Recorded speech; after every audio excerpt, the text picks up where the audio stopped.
At 68, can strength training after 60 still make me stronger? Or is it simply too late?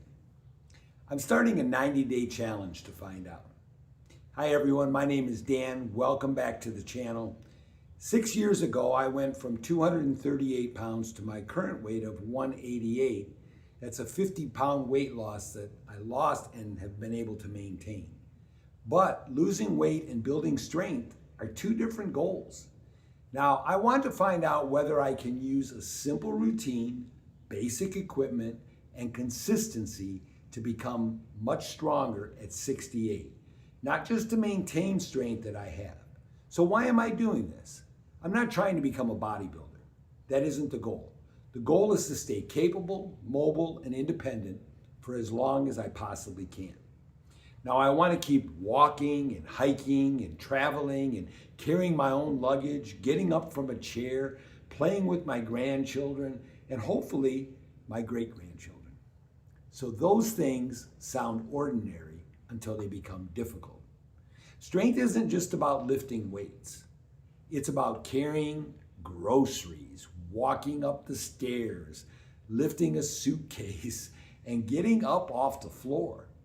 And I'm also not starting from zero, okay? I've done these exercises in the past, but since this past February, I've mainly been doing light exercises for a torn rotator cuff.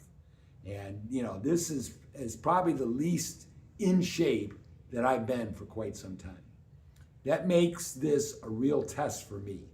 The real question, when people talk about living longer, they usually focus on the number of years. And yes, I would love to have more years, but I'm just as interested in how I lived those years, maybe even more interested in that. I don't want to spend the last part of my life unable to do ordinary things for myself. Strength training cannot promise anyone a certain lifespan.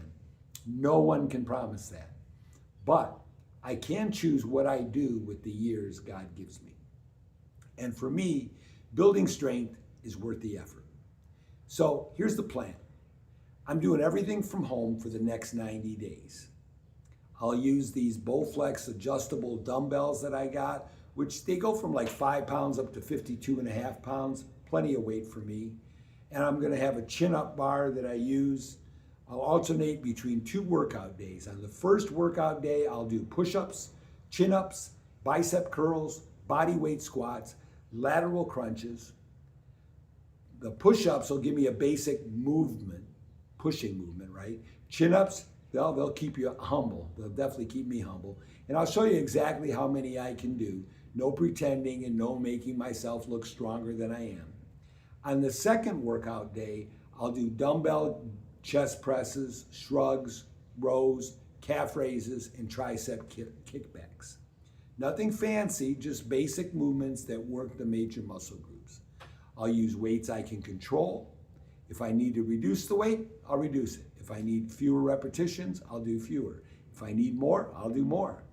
My goal isn't to win one workout. It's keep showing up for 90 days. Strength training is only part of the challenge. I also want to walk or run every day with a goal of reaching 10,000 steps, which I already do most days. Some days that's going to be mostly walking, some days I'll run, and some days it might be a combination of both. I know every day will not feel the same. Some days I'm going to have more energy and frankly more time than others, but I want movement to become a daily habit, not something I do only when I feel motivated. Yes, strength matters, but so does having the energy and confidence to enjoy everyday life. Now, if you're over 60 and you're thinking about starting exercise after 60, I'd love to have you follow along. This isn't a prescription for everyone. I'm simply sharing what I'm doing, what I'm learning, and what I have to modify along the way, and you can do the same. So if this honest, real-life experiment interests you, click the like button, subscribe, follow the journey, and leave me a comment. What is one physical thing you hope still to be able to do 20 years from now? I'd really like to know. I'm also going to be honest about how I eat. I don't count protein every day. I don't follow a complicated meal plan, and I don't use protein supplements. I mostly eat whole foods, and I try to eat a wide variety, but I also eat what I like, including things like ice cream. For this challenge, I'm not trying to prove that everyone needs expensive powders, special drinks, or complicated nutrition plans. I'm just simply trying to eat in a way that supports my health, gives me energy, and hopefully helps me recover. I also practice intermittent fasting, and depending on the day, I may work out anywhere from 16 to 23 hours into a fast. That's simply what fills and fits my crazy schedule. I'm not suggesting that everyone should fast, although I believe it's an amazing way to live, or to even train while fasting. I'm sharing what I'm doing and paying attention to how my body responds. If something isn't working, I'm going to change it. Consistency will always be more important than stubbornness. I guess that's a good plan. I'm going to track much more than the number on the scale. I'll record the weights I use, the repetitions, how difficult the final repetitions feel, and whether my form improves. But I'm also interested in the everyday victories. Okay? Do stairs feel easier? Can I carry heavier things? Do I recover faster? Do I feel more stable? Can I keep up with life a little better than I could before? Those improvements may never show up in the mirror. They may not show up immediately on the scale either, but they are the improvements that really matter over time.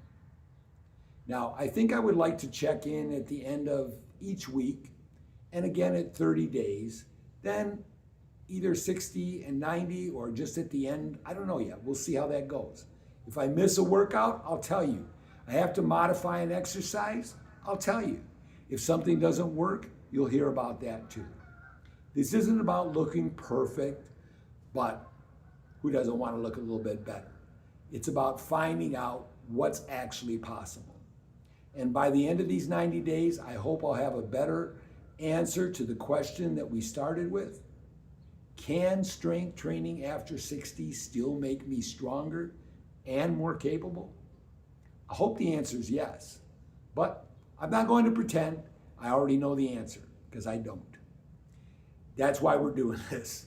Maybe I'll lift more weight, maybe my balance will improve, maybe 10,000 steps will become easier, or 12,000 or 15,000, who knows? Maybe carrying luggage or climbing stairs won't leave me as tired. And maybe I'll discover that some exercises work better for me than others. Every one of those answers is worth learning about. And if you're sitting there thinking, I'm too old to start, I just simply say this.